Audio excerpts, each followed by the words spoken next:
Paul Hocker is the London Play director, and he joins me now to discuss this. Paul, we've spoken many times before on this subject, haven't we? It's always good to get you on. Thank you very much. And congratulations for getting awarded 380 grand by the big lottery fund. Tell us what you're going to do with it.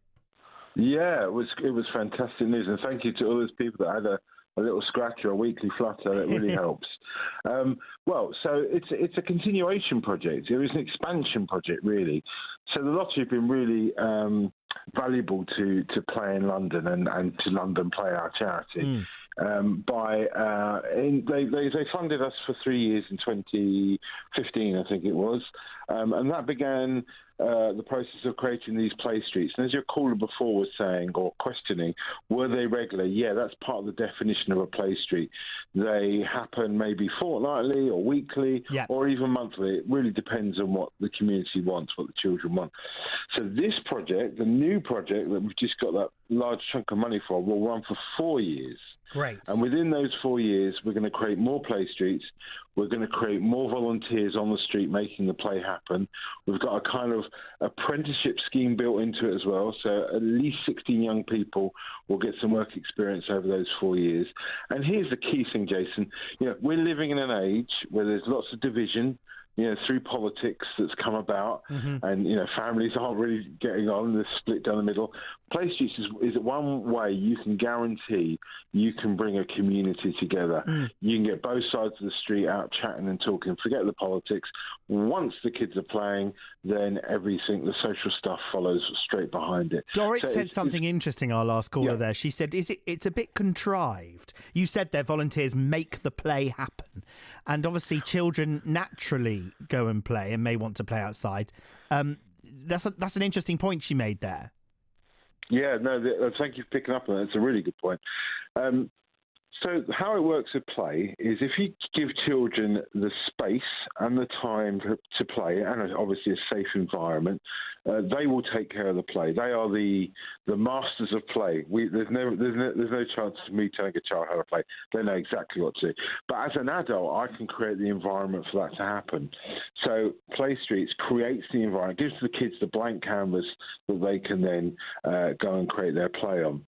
So it is a bit contrived in terms of we are creating this artificial space. Yeah, but it's different to how it used to be, isn't it? But then I suppose the whole world is different to how it used to be.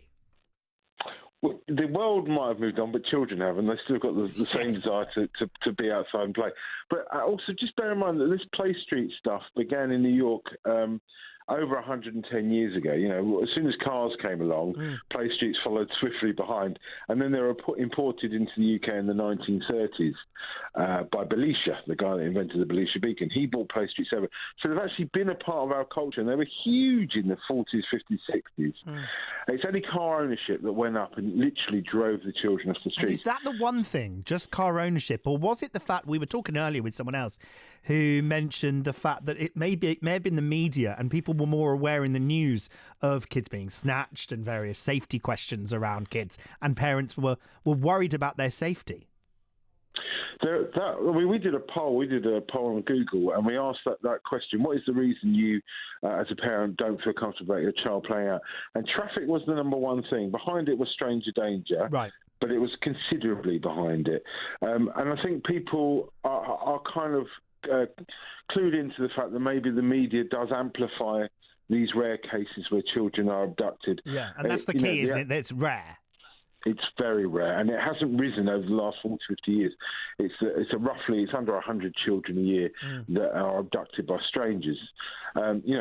Statistically, the most dangerous place for a child to be is in the home. So, if somebody's get them outside, that's going to be much safer for them. So tell us how the streets actually work. How does this happen then? So the community comes together, they say they want to play street, and then what happens? Well, so we're at a point now where there's about 100 play streets in London, and what people, neighbours will see it going on a neighbouring street, and they'll get in contact with us, London Play, via our website, or they get in contact with the council. Either way, they'll make a move, and the council, if they're a switched-on council, will say, okay, have a meeting with your rest of your neighbours, and once you've got a kind of majority in favour, then we'll issue this order that will close the street on the frequency that you desire. Yeah. We often recommend to residents, before you go, headlong into a proper play street order, have a one-off play street, a trial play street. So anybody on the street that's a bit hesitant or a bit doubtful, and there's always one or two people that are a bit unsure about it, they can see on the trial that it's actually quite a benign, safe, friendly event. So that's how they do it.